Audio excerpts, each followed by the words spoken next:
Working Cows Podcast, episode 232. Welcome to the podcast that gives producers a platform to discuss and share paradigm-challenging practices. Practices that have increased the effectiveness of their operation and the joy that their families have received from this lifestyle.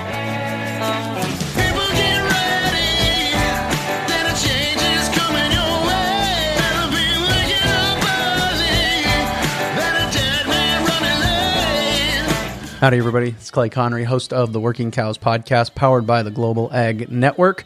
And this episode is brought to you by Xyway brand fungicides by FMC. Very excited to be joined today by Steve Cote. Steve is on a long list of people that I have been meaning to get on the podcast for a long time. And guys that are very thorough, guys and gals that are very thorough and very much gifted communicators of issues connected to ranching in a successful way, whether that's people management, animal management, or financial management, or land management.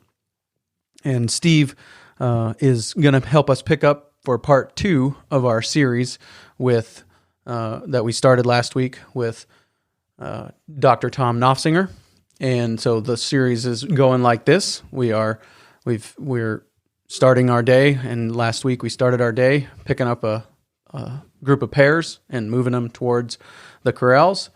And Tom got us all the way to the corrals and then talked about how to allow those cattle to leave the corrals. So today we're picking that up with what do we do while we're in the corrals? How do we approach those cattle? How do we achieve positive movement and some of those things? So that's how I've framed this discussion and how I've invited Steve to join me and to talk about it. So Steve, thanks for joining me today on the Working Cows Podcast.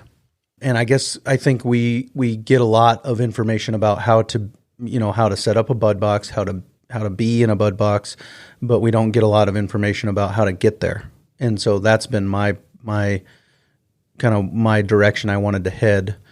And since I'd missed Tom Noffsinger's portion where he talked of the workshop that I was going to attend, where he talked about moving pairs as pairs and those things, I had planned to talk to him about that, and then I see. Okay. And then I had planned to talk to you just about once we get to there, what are some of the maybe some of the facilities design or just approach, mindset approach to the cattle once they're in the corral before we get to the bud box, some of those things. One of the things that's so important is when you have, because you can have cattle that are uncomfortable in confinement. And so, some people might pick them up and then move them and they balk at the gate, or some go through, some don't go through, some of them turn back. And so we could start there if you want to, or we could start from actually where we picked them up. So I'm just trying to figure out what might be best for you. I can talk about the bud box because the bud box in design is less important than the operation. And some people seem to say, oh, that's a bud box, but when Bud designed that, and I was there not too long after he did at the feedlot in Lloydminster, and he had one guy that was really sharp at doing this. But one of the things that he said, and I teach, and Whit Hayward and all these other people are, that you've got to get the animals comfortable with what you're doing before you do it. So in other words, we're teaching animals to take pressure before they ever come to the gate. You'll see a lot of people that just bring them to the gate and then they kind of surround them. And that's when you start getting animals breaking back because they want to see what's pressuring them. So keeping that straight line in a T perpendicular to the direction you want them to go is critical. And then I work a lot of herds that they say, well, we can't get them in the gate. And so what I do is I work those animals, and it almost doesn't matter what you do to them out in the pasture really, really well before we ever get to the gate. And I've heard there was one lady I was working with most recently, and she said, no, but I'm having trouble at the gate. And I said, I know that, but I know I'm going to have trouble at the gate, so why would I try by starting loading them at the gate, loading them through the gate, kind of thing. If you know a horse isn't going to load into a trailer, why would you start training by loading them into a trailer? You're going to get a no answer, and I know that. So what I do, same as a horse, is you've got to teach a horse to lead up, to walk, to whoa, back up, those kinds of things. So he really takes it serious. And so when a horse leads really well and trusts you, he's going to go into the trailer better than if he doesn't. And that's one of the things I learned about horses. I spent a lot of time with a top-notch horse trainer. He was a neighbor, actually. And that helped me with the cattle, too. So I decided, well, these cattle won't go into the trailer. And so I'd bring them around the pasture, and I'd start them. I'd walk up the sides and stop them. I'd just let them rest a second in the herd. And then I'd go down the sides and start them, and then we'd go around, and I'd go out wide to the right to turn the cattle to the left until they're really calm about doing that stuff. And that calmness out in the pasture or the range translates, and then they go right through the gate. So I know the problem wasn't the gate. They go through gates all day long, if they go from one place to another for water or whatever. It's the fact that they couldn't take the pressure of the confinement of the gate plus my pressure. So I fix it by fixing my pressure, so that they're comfortable with me. And they know I'm the boss, but nothing bad's happening anymore. They're not getting yelled at, chased, or doing all those things that handlers do that bug cattle. And so, Tom can talk about working pairs. That's in my book. I have a big section. A lot of people have terrible time moving cattle paired up. And that's an important topic too. So basically, if you force your cattle into, I don't know, a pen, and you want them to go through the bud box, they're not going to go through as well as if you'd worked them so they're comfortable outside the pen. And then inside the pen, there's more confinement. You're kind of teaching them that you're only going to come so close, because in a lot of pens, if they're full of cattle, then you're going to be within their pressure zone or flight zone, whatever it is. Mm-hmm. So I make sure that I don't have any high-headed ones in the bunch. If you go in that corral and there's a head goes up in the air, I'm going to do one or two things, and that's going to be, I'm going to keep working those animals until that head goes down. I don't keep approaching those animals, which a lot of people do. And when they start them out, you get a head up in the air, you've seen that, and they keep coming. The animal's telling you that if you keep coming, I'm going to run away. And then you block them or you chase them or whatever, and then, then the calmness is gone.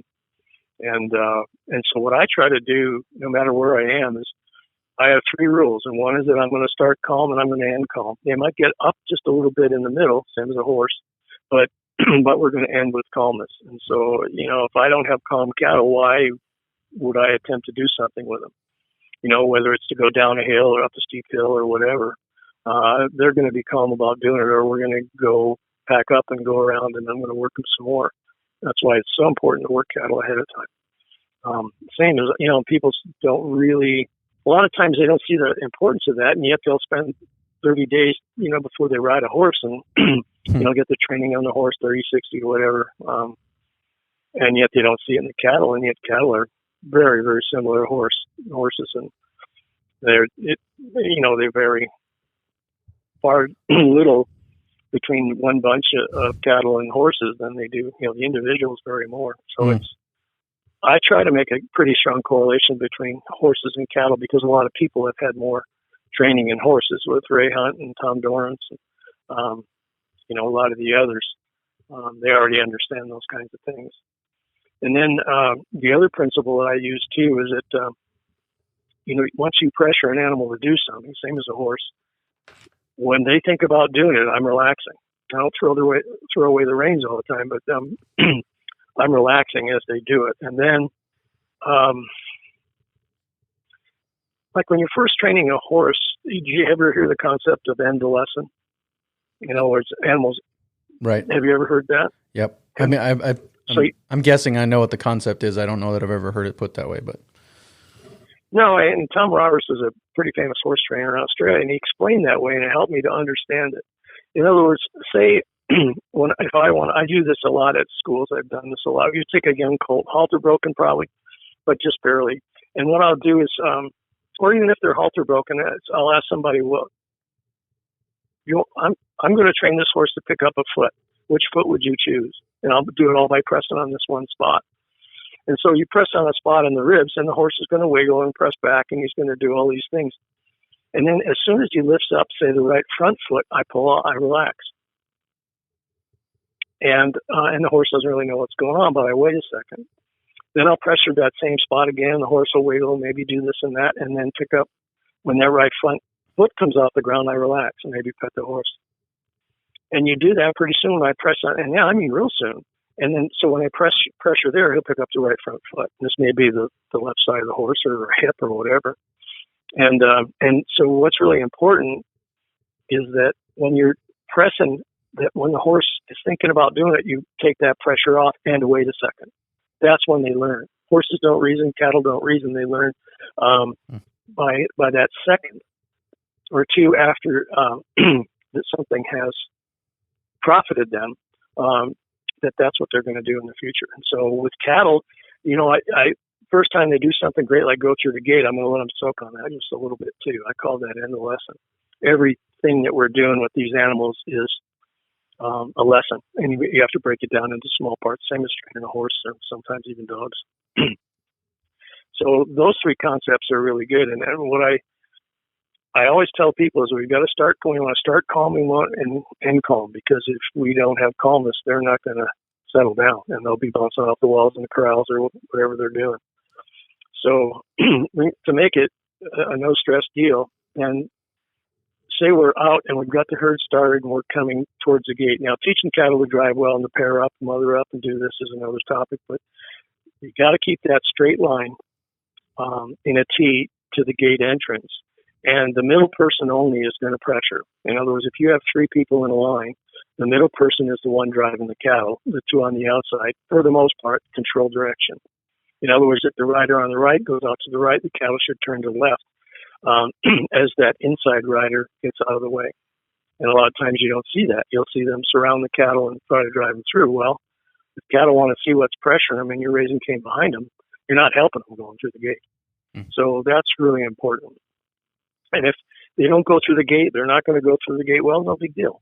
Just take them back out and bring them around the field again, doing those kinds of things that that I talked about earlier. So I would encourage everybody strongly to get their cattle really comfortable in confinement before trying to do something with them. And, it doesn't take very long to get them good. If you've already got cattle in confinement, some of the things that I do are I'll just bunch the cattle up in a corner and step to the side and walk down the sides and see if they're good with me going straight down the sides of the cattle to get them to come out of the corner. I'll get them to turn around the corral. Just go back and forth and do things with them using Bud Williams techniques, of course, the kind of techniques I've got in my book. And just get them comfortable with being around people and the pressure and the confinement. And then if you want to load them into a trailer or process them or whatever, then they're going to walk up the chute calmly. They'll be responsive, but they'll be calm. You don't want to make cattle dull, but you want them to be calm. So I don't know if that explains enough about kind of the there's a ton of things you can do with cattle to get them calmer. It doesn't always have to be one thing, but I try to get cattle comfortable with doing pretty much most of what I want. Now, some feedlots, there's a lot of cattle. I've been at some that have a couple 100,000 head. And, they don't have a lot of time to work with all the cattle. But if the riders would ride through the pens and get the cattle comfortable, they should pick up a walk as you go straight by them. As you come back up in the direction that they're going and go by their sides, they should slow and stop. Getting cattle so that they work well for a rider in the pens is not very hard to do. And it doesn't take that long. And some of these pens have 600 head in them, so you can work a lot of cattle.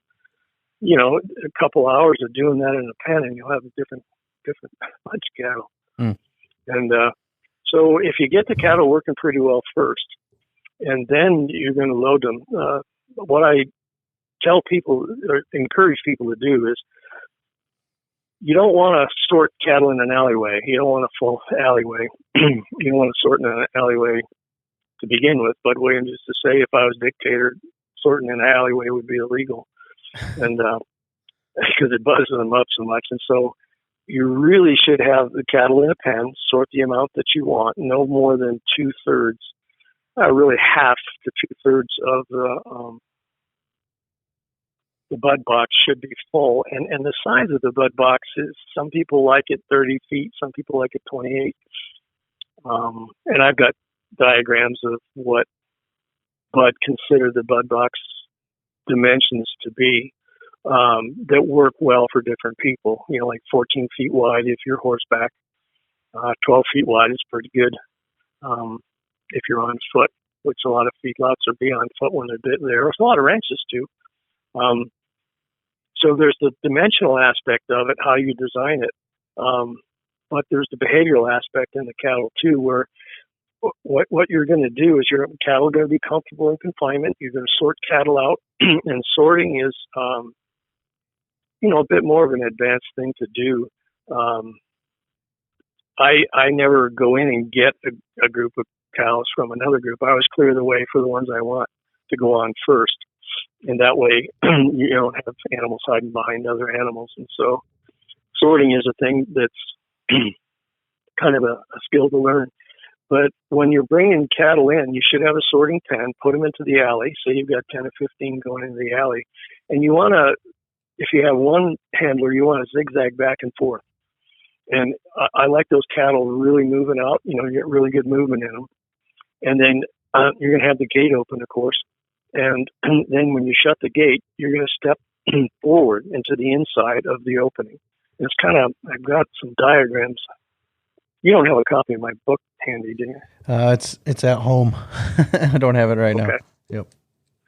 So picture your gate opens on the right-hand side of the alleyway in the direction you're going. You have the gate open, or you open it, and then you're going to move the cattle right in, and then you're going to shut the gate in, and then where the gate closes is going to be the entrance to, the lead-up alleyway of whatever it is, processing, or whether you're going to load them on a truck or trailer. And the cattle are going to come up against the back of the fence, which should be open, in my opinion. And then the gate side should be solid.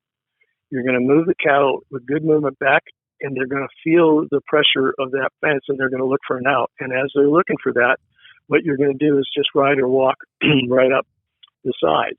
And then the cattle are going to arc around, because cattle want to see what's pressuring you. They're going to arc around the handler, and the handler's going to be backing up as they're coming into the lead-up alleyway, and make that a single file, because you don't want to jam them. And that's why I like to see a narrower lead-up alleyway, 30, 32 inches, depending on the cattle. And what's happening is so this is why the bud box design isn't the only thing. It's the fact that your cattle handle pretty well. They're not crazy in confinement. They feel the pressure of the fence, but you're not forcing them back up against the fence. So they want to come off that pressure, and then they're going to want to go around, arcing around the handler. And so that's what makes them go up the alleyway. And you'll see the cattle handled that way will keep on going. It can be a long alleyway, and they'll still keep going. There's no stopping and backing up and all that stuff. So that's basically the operation. It's pretty simple, but it's almost genius in the way he designed this. Bud was a genius. He really was. I don't know if you ever met him, but no. Well, you did. You went to one school. My dad did. Oh, your dad did. Yep. So when I watched this at the feedlot, there were some people pretty good at it, because timing is, perfect timing makes for perfect, everything else. And so the people that had done this before, the people who worked their pens of cattle, so they handled pretty well, really could load them. In fact, when you start loading them, you couldn't stop them. I mean, you could not stop them from going up that alleyway. So that's kind of what you're looking for. And you don't have to have your cattle good enough that I would say you could place them on a hillside and they'd stay there. But you do need to have cattle that handle pretty well.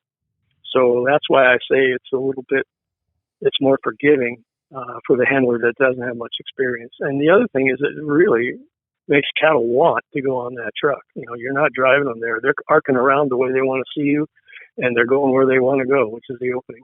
Because they're going to come back and see that solid gate, and they'll see the opening and go right up it. Like I said, it'd be hard to stop them. They will go a long ways. We've run them 40 or 50 feet down to the chute, and they didn't even slow down. They just kept a good march going, which is exactly what you want. Sure. So that is basically the bud box. I've got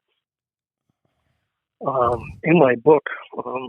I have different designs, kind of typical drawings of what a bud box might look like, and then how it should be operated. And basically, again, get your cattle working good.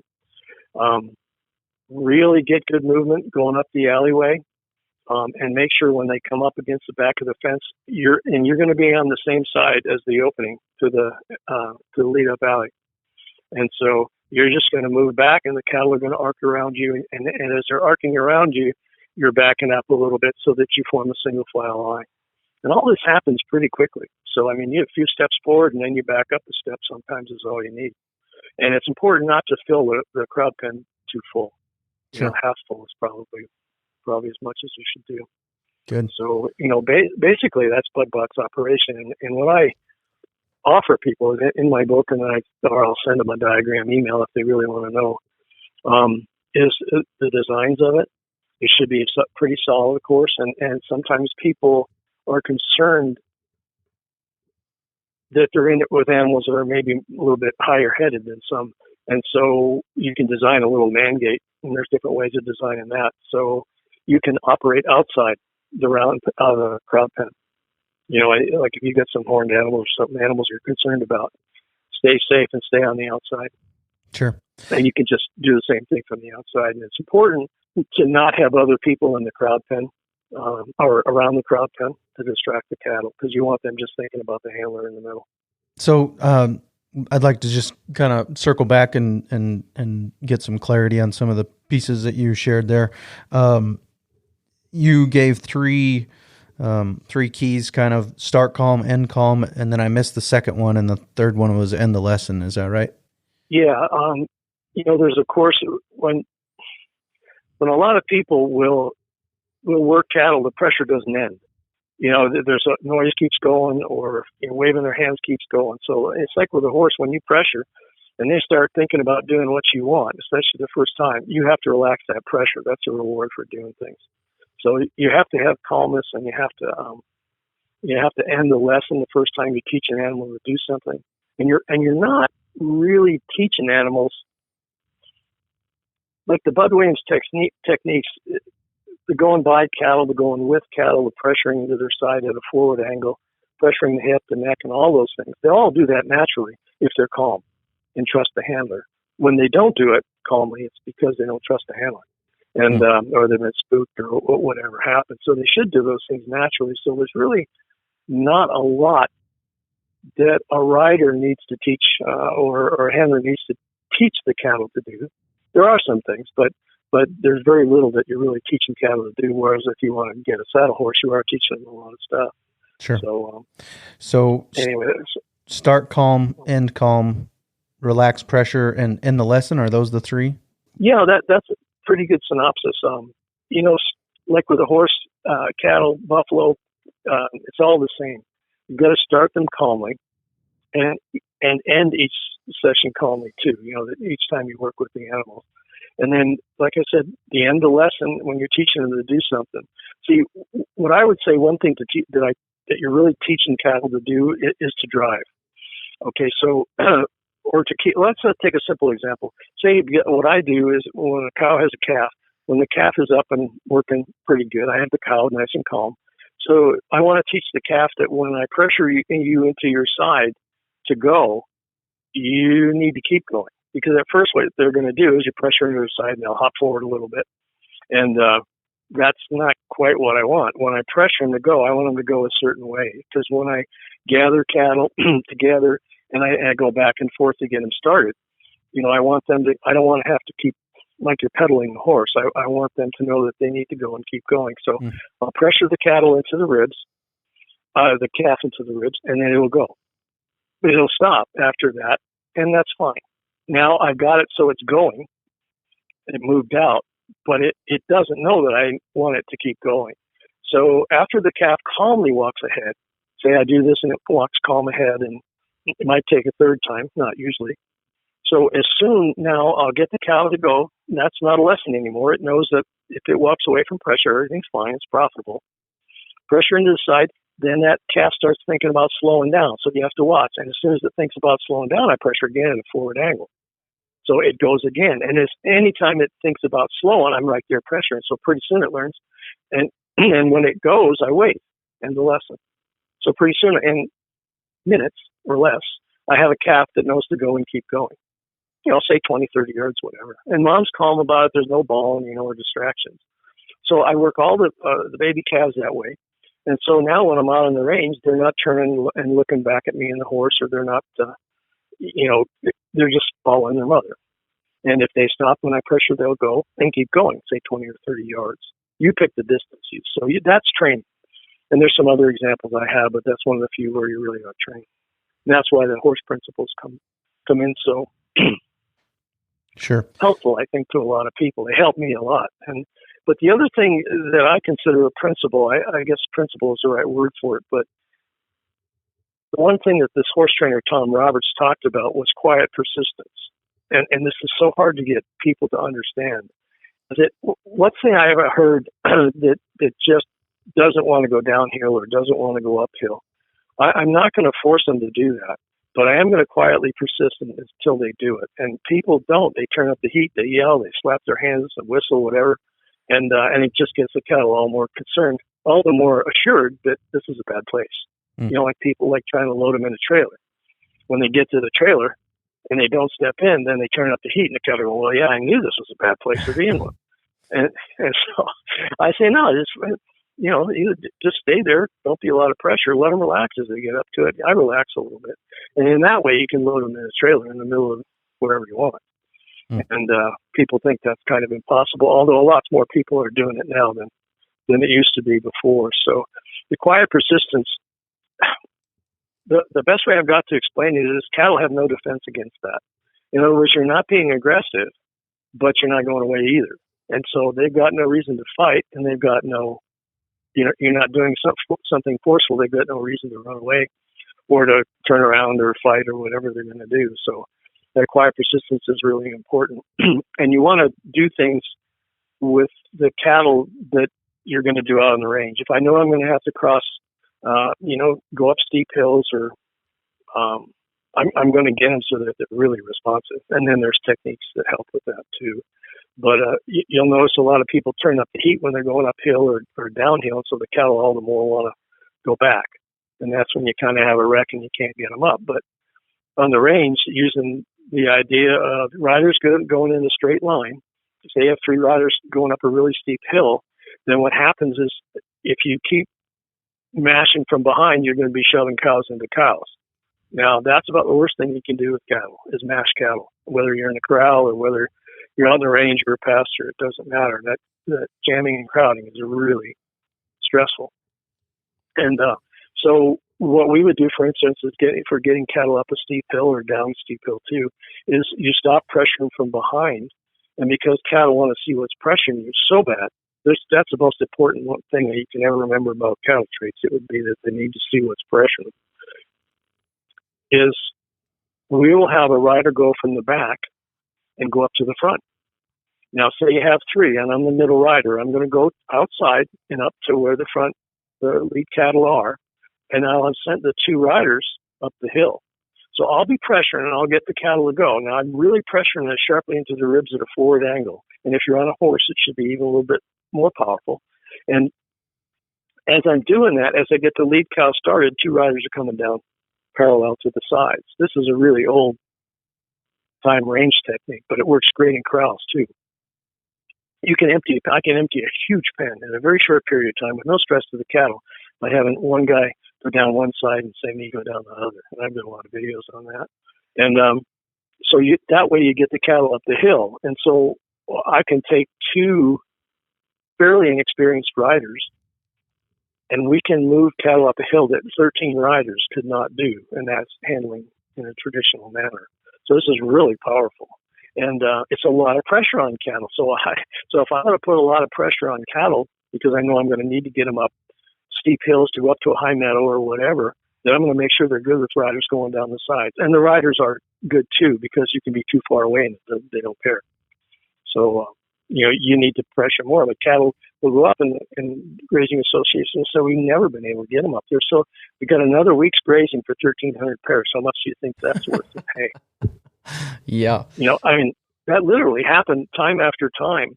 And it was with a school bus driver and a retired teacher. Yeah, quiet which was persistence. really tough for them as well.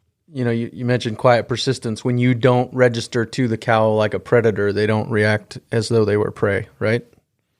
Exactly. And, and the way you approach, like if you have cattle in confinement or you've got them out on the range or whatever, a lot of times people will approach those cattle and there's a head up in the air and it's completely ignored. They just say, yeah, she's goofball or whatever. And they're really telling you something. So if you spend 10, 15, 20 minutes, I work new herds all the time. And when I see that, I stop. And so what I'm going to do is wait for that head to come down. I might back up a step or two, just back up your horse and stand there, look at the grass or whatever. And then when that head goes down or she goes to grazing or whatever, then you can approach again, but you don't approach straight at the animal. This is a really old technique. It works for wildlife great too. You can go up and take pictures of animals if you want to get closer. And what you're going to do is you're going to always go past the cattle, like you're looking at the cattle straight ahead of you. You're going to go to the right or to the left such that if you kept going, you'd go by them. And then when the head goes up in the air, you stop and you back up. So what you're doing is teaching that animal to take pressure. Now, if you didn't do that, what's going to happen when you gather those cattle out in the field or a meadow or whatever and try to put them through a gate? Well, you'll probably get a no answer. Or you're going to have real buzzed up cattle. So that's why that's a start to teaching animals to take pressure. In other words, pressure has a release to it. And at first I let them get the release, but it's going to build up until when I go back and forth behind them that they'll move out, and then I relax. So everything that they do, that's correct, that I want, that I've done properly, that then they get a reward, and they'll work the rest of their lives, same like a horse. They'll work for that release of pressure. And if you've got cattle that are bad about going through gates or into a trailer or whatever it is, I'm going to do the same things that I talked about on Unpastured, but I'm going to do it until the cattle are just really quiet about it. And that's kind of a horse training principle too. You just do it until don't overdo it, but you do it until it's old hat. No big deal, done this, nothing bad happened. And that kind of principle is incredibly powerful for weaning, which around here, and I say around the world, that is a huge deal. It's probably the most stressful time in the life of a calf, maybe a cow too. And what I'm going to do is if I'm weaning from one pasture to another pasture, I'm going to go through the gate 3 or 4 or 5 times, whatever I need to do. All the time teaching them to take pressure, teaching them it's okay to be away from your calf. You can load her up in just a minute. And then pretty soon, by the time you want to turn the calf back and let the cow out, they've done this a million times, no big deal, nothing bad happens. And so people have trouble understanding that. They're trying to use, the 2-step weaning, fence line weaning, and those kinds of things. And whereas the principle of getting the cattle on feed, calves on feed right away and having calm weaning. I mean, a lot of these people are weaning 600-pound calves. Well, mom's ready to get rid of it by the time it weighs 600 pounds, but not with you chasing it. You know what I mean? So, but it's the fact that we Shanghai the calf off the cow. And so when you do that, it's just old hat and the cows are walking. Everybody's walking calmly through the gate. And I have videos on this to help people. Weaning's no big deal. I know how to people out of them. And then when their bags get tight, I might move the cows, to another field away from the calves a little bit, but everything's uneventful. And it's not hard to do. I mean, if I have you can spend 4, 5, 6 hours doing this with your cattle, and maybe an hour on one day and an hour the next, because the same principle like a horse that they call soak time. If it's soak time if you leave a horse really calm about something, you can come back in a couple of days and they'll even be quieter about it. I'm not sure what the mental process is with this, but I noticed that with cattle. In other words, if we've done this through the gate on one weekend and I go back the next week and we do a little bit more, you can go back the next week and they'll even be better. And so, a little bit of longer soak time even helps. So I don't know that it's not always necessary to do that, but to get calm weaning, it is. And so then you've got your cattle prepared for processing or, sorting in the pens or whatever you're going to do with them. The other thing is, you can sort in a field doing this too, because you just stop them at the gate. Because I've done that. They've done that 4 or 5 times. Nothing bad happened. You can go through the gate. You can be close to the cattle, going by you. You can stop them by backing up. You can encourage movement to go by you by walking forward a step. And then the calf is in tow when you're weaning. And so I just I'll step forward to let the cow out and step back to stop the calf. And it'll just look at you calmly. Nobody's scampering through the gate, so I don't have to move quickly. Then I just pressure the neck of the calf and it turns around, off it goes. And so pretty soon I've got a whole pile of calves on one side and a whole pile of cows on the other, and nobody cares. Right. So, part of the difficulty that we have in sorting cattle then is because we've trained them to run through pressure rather than training them to know this means stop, that means go. Well, actually, like I said, you're really not training the cattle that when I go forward, you go out, or when I step back. That's pretty natural. They want to let you buy them, or help you buy them. But what they need to know is there's so many things that we do that really bother cattle. How many times you're trailing cattle and there's 5 riders in a row talking about, I don't know, a basketball game or whatever, and you're riding directly behind the cattle. Well, cattle want to see what's pressuring, but they can't see directly behind them, same as a horse. And so if you're staying there with your horse, they want to see you, and then they cuss the cattle because they go off into the bottom ditch. Well, you just created that. And then when you want to turn cattle, riders will go up the side and try to turn the lead. Well, that's about the wrongest thing that you can do. You slow the back end, so they'll stop as you go by them, and they're looking at you, so you get them to turn and look, which is not what you want. And then you try to turn the lead, and they'll actually wrap right around you, because when you're making a good turn with cattle, and this is in a pen, or a pasture, it makes no difference. You want to get one side, say you want a right-hand turn and you're driving cattle. You want to slow down the inside and speed up the outside, kind of like truck tires. The left side goes farther than the right. And so, but they don't do it that way. So if you have got one rider, then you're going to go wide out to the right, to the left, and then come back in to pick up movement. Go out to the left and come back in, so that you get the left side turn. And as soon as the lead cow turns, at first they don't want to turn because they're concerned about seeing you, because they're going to turn away from you a little bit. Once they get calm, it's no big deal. So I go out to the left, they turn to the right. And I come back in when they've turned enough. And so this way you can get them, to go right into a corral, or, you can thread a needle with them if you want to. And they can be pretty far away. You can do this with a big herd. And then people say, well, how can you do that when the lead is 700-800 yards ahead of you? Well, I said, well, because that's how far they'd like to be away from those riders. That's why they put themselves there if you let a herd line up. And so, that's their pressure zone. So, yep. Early on, you said something about really good movement, getting really good movement. Is that just kind of like you said a little bit later after that, sustained movement, that they're moving, kind of on their own for 20 or 30 yards at a time? Is that what you're talking about? Or is it more about a speed of movement? What are you talking about when you say really good movement? A little bit of a trot is fine, because what you want to do, or really nice movement, is a fast walk. And yearlings a little bit faster, and bulls, of course, certainly slower. And so what you want that movement to do, and this is where it's good to practice when you don't just get good at working cattle in a bud box without having to do anything with it, is I want that movement, because they've got to go 28 feet or 30 feet or whatever, and you're going to stop and shut the gate, or someone else is going to shut the gate. So there's that momentary lapse when you're not driving. So you want that movement to go good up in the alleyway, and you get that good movement if there's one handler.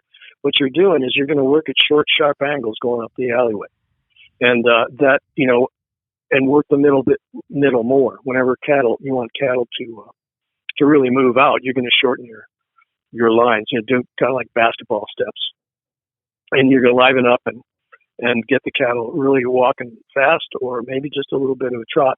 So that movement will carry to the back panel of the pen. That's really why you get them moving. Now, you don't have to do it perfect. I actually like a little bit of slower movement, but Bud likes faster movement. So it all depends on what a person gets good at working them with. So timing is really important. Once you shut the gate, that movement wants to carry to the back end as you're stepping forward as they're looking to come out. And of course, cattle want to go out the way they came in. And so that's why you always want the entrance, I mean, the entrance to like the lead up alleyway or whatever to be close to where they came in. So that's an important principle. So in working in a bud box. Sure. And so that's why you have it on that end. And, a lot of times people have pens designed so the cattle come in one way and then go out on the other end of the pen. And they really prefer a little bit of pressure to come around and go through. And that's why it works so well. I mean, when you have someone that really works a bud box well, I don't think there's a better way to load them. Yeah. I've never seen one. Yeah. So I don't know if that answers your question, but yeah, definitely. I took some notes while you were talking, so I'm just kind of going back and catching some of those things. You talked about, Bud said if he was a dictator, you wouldn't be able to sort cattle in an alleyway. And is that the 14-foot alleyway that he doesn't want the sorting done there? He'd like it done before you get there. Is that right? Yeah, he preferred a lot to, I just thought that was funny. His first rule as dictator would be no sorting in alleyways. I mean, talk about world peace to secure the border or anything. It would be no sorting in alleyways. We've all got those. I mean, mine would be put your shopping cart away at the store. I mean, we've all got those. That's a lot of people's pet peeve. It was mine yesterday. Well, why does this person leave it right in the middle of the parking lot? But we don't have a lot of parking lots around here, but anyway. Right. So basically, what he liked to do is sort in pens. Wonder we could sort on the field, but you don't want too much confinement for the cattle, and a lot of times that would happen, and they've got cattle flying up and down the alleyways. And he liked a 12-foot alleyway, or maybe a little bit bigger than that. But for the feedlots, that was a really good width. And then what he would do is sort. Say you're taking, I don't know, 7 weights. You've got 7 and 8 weight cattle in one pen, and you want the 7s out. Then what he would do is, anytime he went in to pick an animal, is he would first of all, get cattle working. That's the main. I mean, to get cattle calm and responsive is just a given for whatever you want to do. You always do that before you do a job with them, especially sorting. And so what he would do is get them working well, and then he would go in and move all the other animals away from the sort. And when you're sorting, there's a couple principles, and that's one of them, is that you move other animals away from the one that you want, so that it's sort of just standing there. And then the second thing is you're going to control the direction, but the animal controls the pace. So once you start that animal, it may walk slow or it may walk fast, but you're going to let it. And if it stops, then you stop. And so by doing that, pretty soon they'll go anywhere you want. And I've done this on the range where I brought animals shoot a mile to the trailer. They were sick or something, or a snake bit or whatever. And that way we could load them where we couldn't bring the trailer. We could load a cow and take her a long ways away. But you need to follow those principles. And then again, I have a video on doing that. So where I bring a cow that was really sick all the way across the pasture over to the gate opening so the riders could pick it up and then put it in the trailer. Practically speaking, then, when you're sorting in a pen, would you end up with the 7 weights in one corner and the 8 weights in another corner, and all you're doing is when an individual comes out of the group, you are redirecting them at the pace they want to move? Well, there's a bunch of different ways you could do it, depending on the setup, depending on what you want. If you just want a certain number at a time, I've got a diagram on that where you can use 1 or 2 people, but if you're just going into a pen of cattle and you want to pull one that's sick, or you pull for whatever reason, those principles apply. And then, you'll just walk it right out the gate. Okay. All right. That's a little bit more talented thing to do, but you can have another person, the way I love to do it. Let's say I go into a big pen and I move other animals away from the sort. And then I'll start the animal. I usually don't get behind them. I usually always pressure. Whenever you're moving cattle, you're pressuring the sides, really. And So I pressure the side of the animal and it'll go. And then as you start that animal out, if you had a pen rider or your person at the gate, then that person steps forward. So what you've got now happening is you've got the animal started out, and then you've got the handler at the gate will step forward, getting the cow's attention, the animal's attention, and then you just walk right past the animal and out they go. And boy, can you get a lot done in a little bit of time by having someone help you do that. So there's all kinds of ways you can do it, but I love that method for, say you're weaning and you got a pile of calves on one side and cows on the other, but you're not done. Well, you're kind of going farther and farther into the pasture to get them. And so if you have a helper and he does that, he or she, then it makes it a heck of a lot easier. So you just start the animal and then the guy at the gate finishes it. It works really well. So I've made designs and drawings of all that kind of stuff because I think a lot of people can see that from a diagram versus when you explain it. Early on, you mentioned, I think you mentioned something about a 32-inch dimension. And it seemed like that was maybe before the bud box, as an alleyway or something. I don't remember. Do you remember, or did I hear you wrong?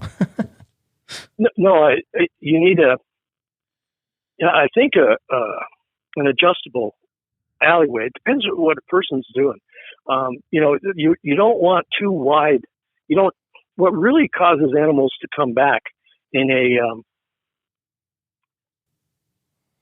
lead up alleyway or an alleyway is when they get jammed. That's when they really want to come back. And so you don't want to do that. So if you have calves, it'd be nicer to have a smaller one, right? A smaller width than it would be if you bring some bulls up. I'm just going to double check.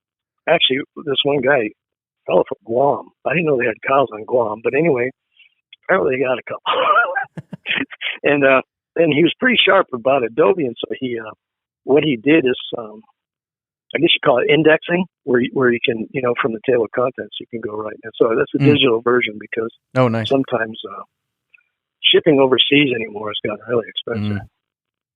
Especially, some places you can't ship anymore, like Australia. They don't have a first class there anymore. Huh. I'm just trying to. So that's what I'm doing now is I'm looking at my digital version. Right. I want to make sure that I don't have a dimension here, but if I recall, 30 inches is what I recommend. Right, and that's for average, that's for the lead up alleyway coming out of the bud box, going towards the chute, or right? Okay, gotcha. Yeah, I must have, like you said, right. I must have misheard you because I thought we were talking about something between a crowd pen and the bud box. So we can disregard that, I guess. Oh no, sorry, no, it's something like a 12-foot alleyway leading into a 12 or 14-foot width in the crowd pen, and then some people 20 feet is good in length, and some people 30 is. Especially when they're loading bigger trucks, I guess they want more. Sure. And then, and I've got these all spec'd out. I can send them to you actually if you want. I've got the book too. Yeah, and I guess I could. Oh, that's right. You've got the book. Yep, I could throw some in the show notes page if you thought there was some that were particularly relevant. But in the crowd pen, are you using crowd pen and bud box interchangeably, or are you talking about something different? Yeah. Well, no, it is a crowd pen. It's just that the operation and the setup, and I'd say an awful lot of it is we've done some things, really lousy setups. You've got panels crooked all over, wire on the back, and if you operate it severally, if you move the cattle right up the alleyway, you want the alleyway going straight into the pen, ideally. But I've had some that curved, so you had to keep the movement going in the curve, work the left side to get them around to the right. And you had to do a lot more things, but it was interesting. I asked the audience that we had a Stocmanship school in Nevada that we put on, and he's got that kind of setup because he originally put in tubs, $50,000, and before he learned about the bud box and Stocmanship and stuff, and so he kind of cut it in half and rigged this stuff up. And he said, "Can you show me how a bud box works?" And I said, "Well, has anybody in the crowd worked this?" And we had a guy from Missouri that said, "Yeah, he didn't know the time." And he made it work. And he said, you really got to pay attention. But you can make, second best work really well because he worked the cattle right. He brought them in right.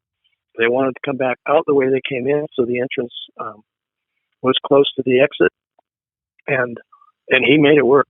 I mean, they really did. And of course, other people could too. So the way you operate it is really probably more important than the design itself. Some people fuss over the design, and you really don't have to. You can. I encourage people to set it up with portable panels at first and see how you like it. If you want a little bigger, a little smaller, or how the cattle act and things like that too. They can be too small, and they can be too long. Because then if they're too long, then you don't have quite enough movement for them to feel the pressure of the back panel and make them come off it. So Sure. those are part of it. And people think I'm being too picky about how I say the box should be and how it should be operated, but it's all one thing, really. It's just kind of a concept. People like to say, if you make a box like this, it'll work great. No, you can screw it up pretty good if you, even with really good facilities. But at the same time, we're trying. One of the things that I hate to go, you go on a ranch and everybody's working hard and trying to make money, and they spend $50,000 on a tub that really doesn't work. There's really nothing but force. And so I get kind of sore at people selling those things when they could, spend just a little bit of money and learn a little bit and have a design that looks far superior that costs infinitely less almost. It's just tossing money away. And I was at a feedlot. That was a big one here in Idaho. It was a Simplot one. And so they wanted to improve how things flow. And so one of the places was, actually there were some really well-trained people in stockmanship that were processing the cattle, weighing them in the beginning and then sending them to different places. But they all had to go through underneath the road and get processed. And they had first of all, they would take and put, 100 cattle in a 50 cow pen. And then, and you could see that really agitated the cattle. And then they had to beat them up an alleyway and into a tub. And they said, how would you work them out of this tub? And I said, I don't know. They can't see me. How can I work cattle that can't see me? The steel sides and stuff that actually force the cattle. And sometimes you broke or injured legs or injured cattle. And so they said, what should we do? And I said, well, I don't know. I don't know what to tell you. But it turns out they got their own concrete crew and they got their own construction crew and everything. They took everything right out in 2 days. They had a really beautiful facility. And so, it worked really well. Not every ranch can do that, but they had to take out a really expensive tub and concrete and all that other stuff, which is pretty disappointing, I would think, right. when for some ranches to learn it. Like, if I had learned this thing. Yeah. So this is episode 232 of the Working Cows podcast, right at 200 episodes ago. On episode 33 of the Working Cows podcast, Dylan Biggs said that it's surprising how much you can get, how poor of a facility you can get the job done in when you have the right approach. Absolutely. And that is really everything. It's like, you can have beautiful facilities and have stressed out cows. Now, there's nothing wrong with good facilities. I'm all for it. But, the cost of some of these things is pretty darn high. And yet, you can eliminate so much money by fencing if you can place cows. Like on the range, they wanted to have Alan Savory would come out and would say, Alan, what do you think? And he'd spend a couple of days on an allotment, and then finally he says, well, I'd like to see as many pastures as you can. And so we would plan those out, but we couldn't do fencing. And the rancher said, how are we going to do this? We can't run electric because the elk will wreck it before we leave. And so we were placing cattle, and in doing so, we could make the number of paddocks that we wanted. And we want to talk about range improvements. Holy cow. And the cattle don't hang in the riparian areas, just punch those up, and they don't scatter, and they don't hide in the uplands and, brushed up and all that stuff. So it's a money-saving thing, and you can do it by riding. They have riders anyway, instead of building fences. And, fences in the mountains are probably $3 a foot now. I don't know.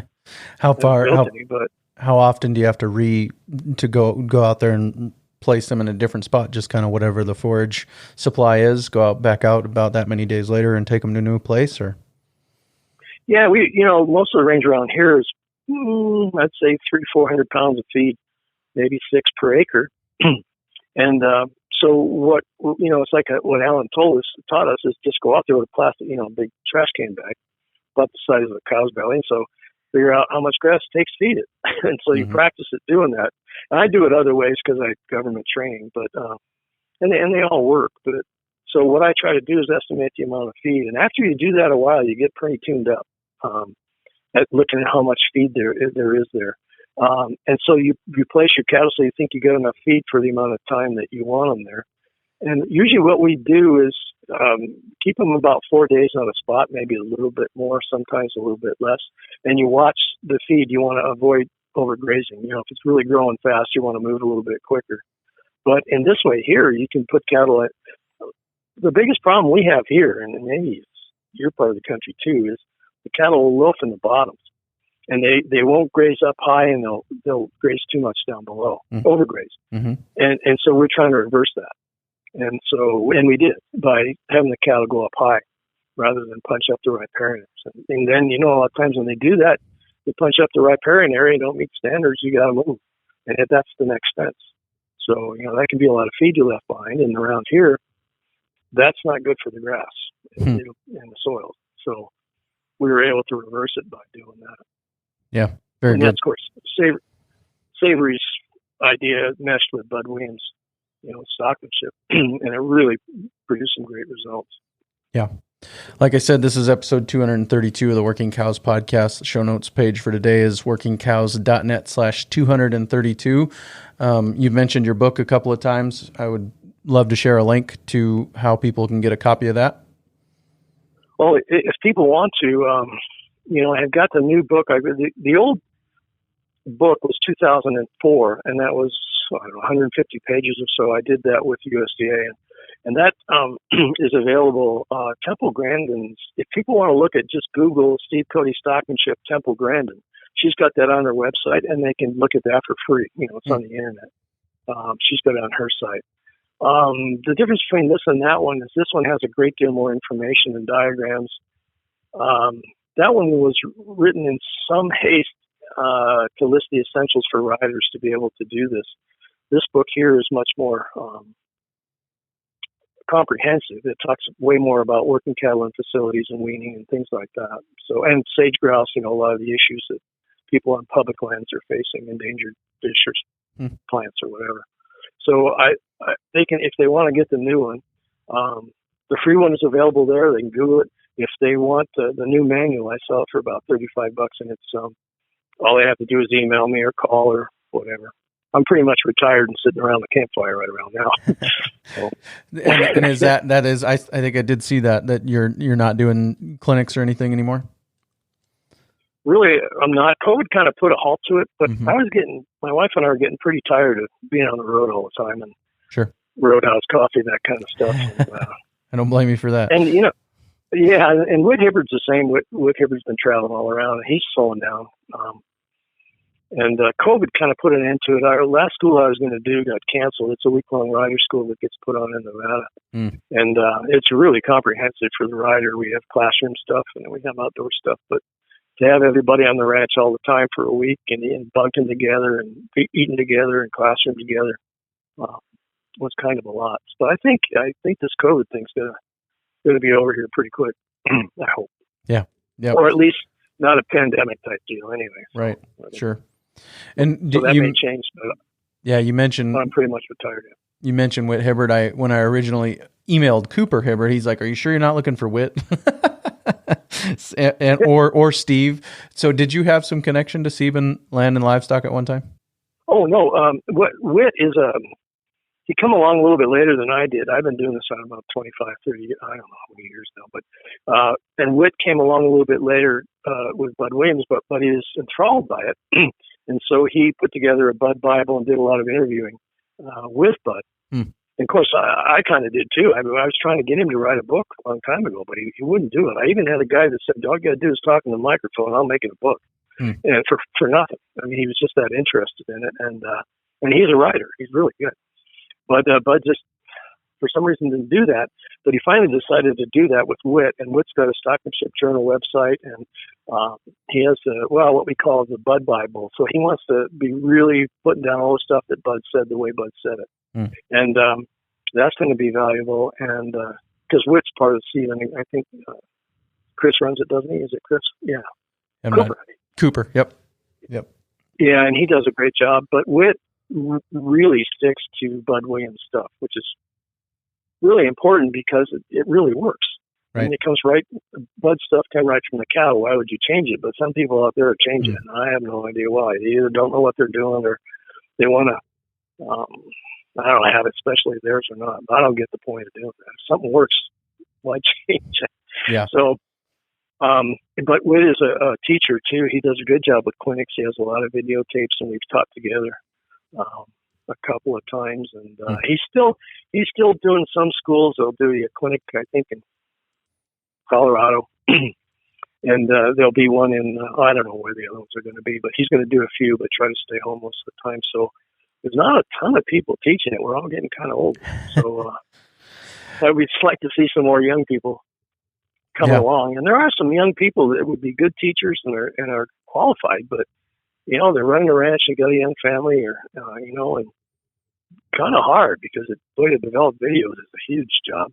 Sure. Good teaching videos. And right. You mentioned some videos early on or throughout the whole episode, I guess. Is there a place to get those, or what format do they exist in? Well, Rick's going to put some stuff together too, essentially his whole presentation. And what I've done, which I think is great, he has some tapes I don't have and vice versa, but what I try to do in the book is lay it all out. But there's a lot of, and with all the principles I talk about, all the techniques, diagrams, traits, comparison with horses, range, suggestions, advice, and alternatives. But I've taken a lot of the teaching tapes that I have, because and I've dubbed them over, voiced over the tapes. And it's about a 5.5-hour series that I have on a thumb drive.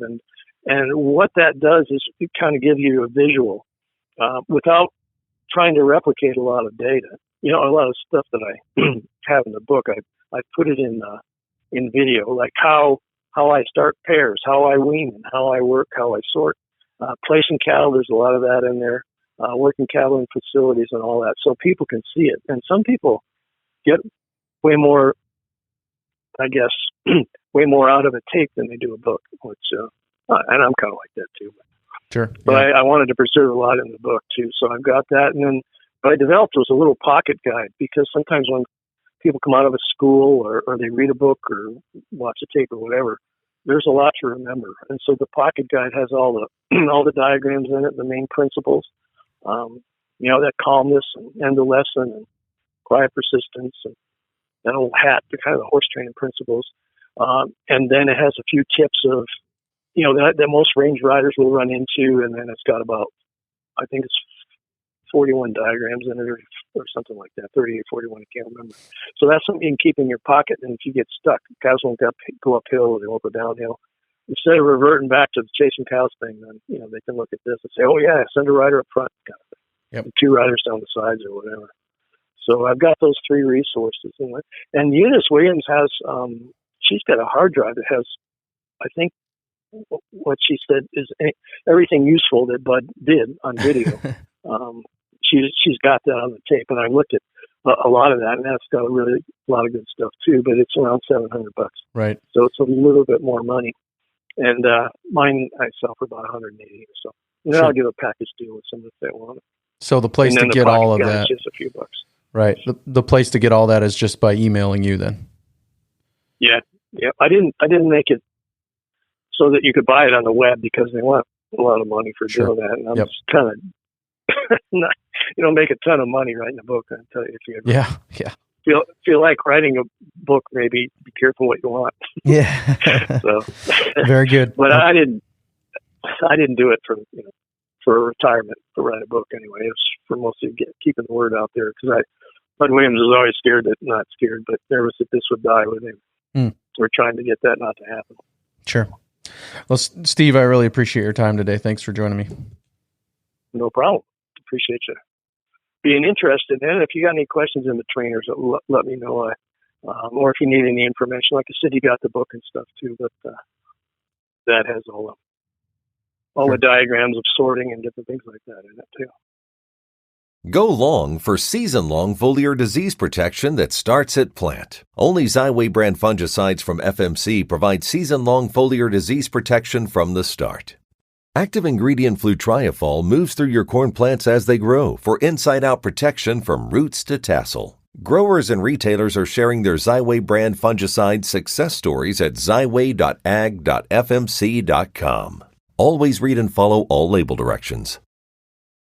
Very good. Very good stuff there. As I said, very, very thorough. Very much enjoyed that as well. I've been trying to capture between 5 and 10 minutes of bonus content with every guest that I have on. And for now, because I'm playing catch up with some of the people who started supporting early, I am releasing that bonus content pretty much every week. And so you can go there and find that. Towards the summer, it will slow down maybe to once a month. We'll see. Kind of depends on how the people want it to come. It'll slow down to once a month, and it'll be, Lord willing, it'll be 5 to 10 minutes with each guest from that month. So somewhere in the neighborhood of 20 to 50 minutes of content, extra content every month going out to the Patreon supporters. Of course, $20 a month gets you swag, $10 a month gets you bonus content, $5 a month gets you into the private Facebook group and the texting group. $1 a month, you can just say thanks for the content, and then haven't had anybody at the $50 a month level yet, but would be willing to, if I had a few people sign up for that, would be willing to start doing some monthly live stream Q&As for those people with experts. Anyways, been a very much a blessing to my family. All the support through Patreon, really appreciate it. If any of those bonus content things interest you, encourage you to head over to workingcows.net/support and check that out as well. And as always, the Amazon wish list is up to date with all the latest things that would make this podcasting gig easier for me. And you guys have been incredibly generous over the years. There's not much left on there. So really appreciate that. Next week, we're looking forward to an episode with Steve Campbell. And Steve's going to join me, and we're going to talk about a bull sale catalog wish list. And this will be the first video episode, not setting a trend here, but there were some things that Steve felt like we needed to see to really understand. And I agreed with him, so we recorded the video, and it will be released on the YouTube channel for the Working Cows podcast, and it will also be released as an audio only. They'll both be in the show notes page for next week's episode. But what do we wish we were seeing? What kind of information do we wish we were seeing in a bull sale catalog?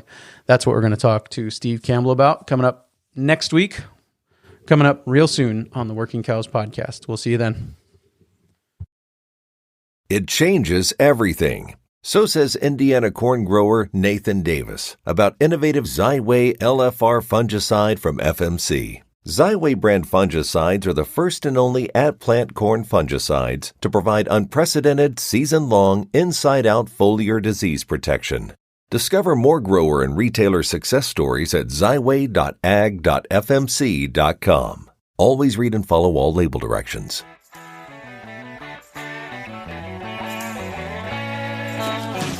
We invite you to visit workingcows.net to subscribe to the show via iTunes or Stitcher. You'll also find detailed show notes pages, resources from our guests, and the industry leaders who have influenced them. For more ideas on putting your cows to work for you in a more profitable way, tune in next week.